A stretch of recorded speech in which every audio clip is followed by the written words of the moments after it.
episode 2 of a YouTube show that has no name. We're gonna do and that's called a brain fart. We're gonna do I'm having another brain fart. We're gonna do a bee's knees, and then I'm gonna do a riff off of bee's knees, an original cocktail of mine called the Last Buzz. So it's a last word bee's knees inspired cocktail, and it's delicious. It's one of my favorites. I'm gonna make my bee's knees the way I like to make it, which is 3/4 ounces of lemon juice. Da, da, da, da, da. Oh, lemon, Billy. That was a sloppy lemon that I just had. I like these little jiggers by Cocktail Kingdom. It's a half ounce, and then the 3/4 ounce, and the half ounce has a 1/4 ounce mark in there. I don't know. I think they're, especially if you're like a bartender and you're looking for speed, I think it's really quick. How much honey syrup really depends on my mood and even the citrus, like how tart the citrus is. I'm going to go with 3/4 ounces of honey syrup, which is a 3-to-1. Some people might find this a little sweet. I'm going to go just shy of 3/4. Some people do an ounce of lemon juice. They do 3/4 ounces of a 1-to-1 honey, which is crap. They do maybe a 2-to-1 honey, which, whatever. But I like the 3-to-1 honey. It's the milk and honey way from New York City. Oh, no room in the fridge for the honey. We're leaving it out. And you can make this cocktail pretty unique by what gin you choose. Hendrix, this one's weird, but good.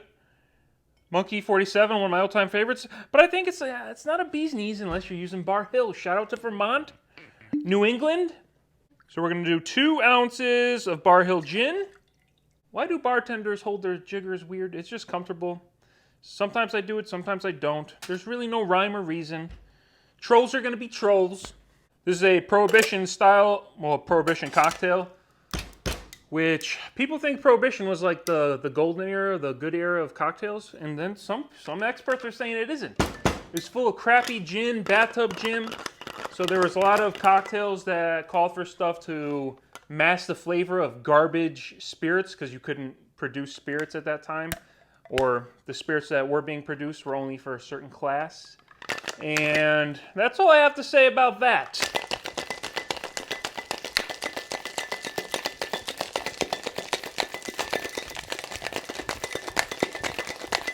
Woo! Shake and bake, slap the crack.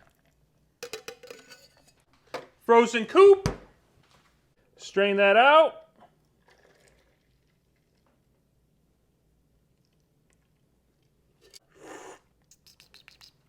Delicious honey herbal drink. All the botanicals Bar Hill gets is from the honey they use, so it's pretty cool. It's a unique spirit.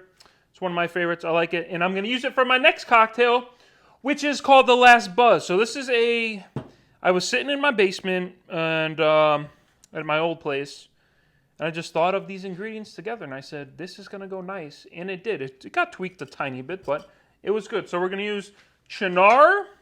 So this is kind of like a last word paper plane bee's knees in a way, because we're using a bitter. We're going to use Chinar, which is an Amaro. We're going to use Bar Hill. We're going to use honey syrup. We're going to use a lemon, and we're going to use yellow chartreuse, the forbidden juice, and we're going to use salt and a little saline. So this is going to be nice. And now I have to clean up a little. So like the bee's knees, oh boy, we're going to use 3/4 ounces of fresh lemon juice.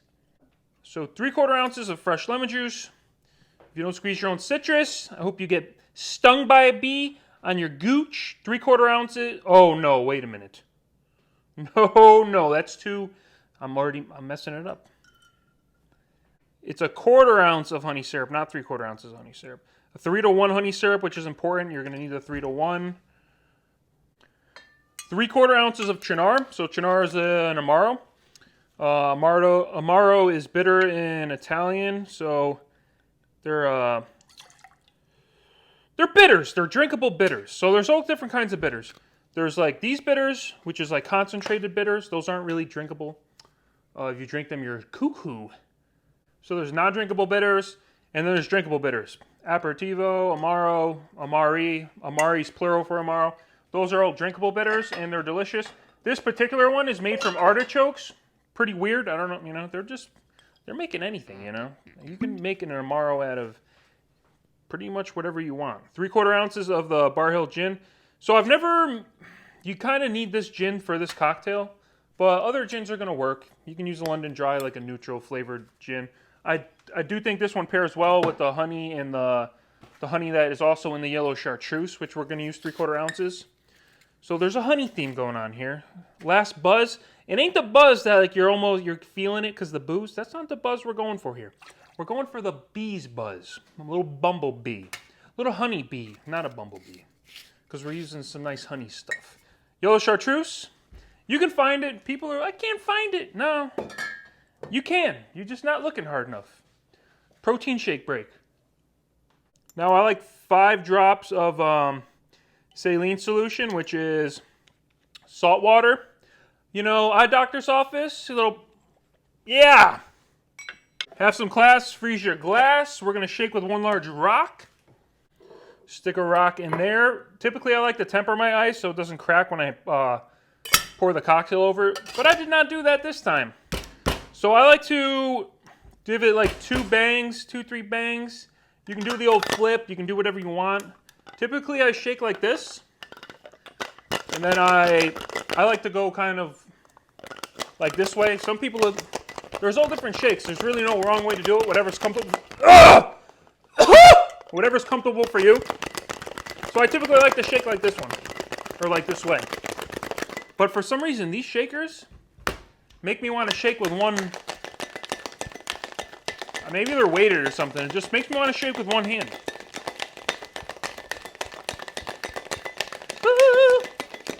That's all we need to shake for. You can shake a little less when you're serving a cocktail on ice because the cocktail is going to continue to dilute over time. But if you're shaking something that's going to be served up, meaning no ice in a coupe, then you're going to want to shake a little bit longer because it's not going to continue to dilute. So you want this cocktail in its sweet spot as you pour it in. But a cocktail like this, shake a little less because you want the sweet spot in the glass, not in the shaker. If the sweet spot is in the shaker, then it's going to be past its prime when you pour it into the glass. Hopefully that makes sense. Probably didn't explain that great. I love the little like bronze color of this one. I'm telling you, this is one of my favorite cocktails I've ever had. Not just because I made it, but just because it is. My friends really love this one too. You gotta test your drinks out on your friends. This one's super herbaceous. It's bittersweet in the best possible way. Bee's knees, I don't even know how to describe it. Honey forward. The salt makes the chinar pop a little bit more, so you're gonna get some bitterness. It's just a delicious cocktail. You know, I don't know the flavor notes. I'm not a writer. I can't spell very good. I'll tell you that.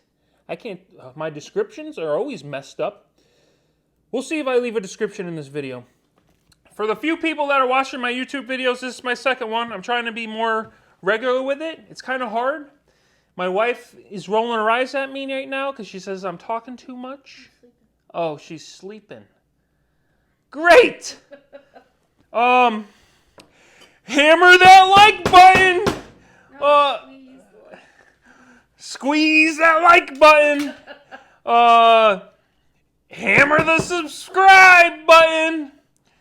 Shake a comment. Catch you later. Thank you guys. Anyone watching this, I do appreciate it. It's all for the love. That's all I got to say. Catch you later. Woo!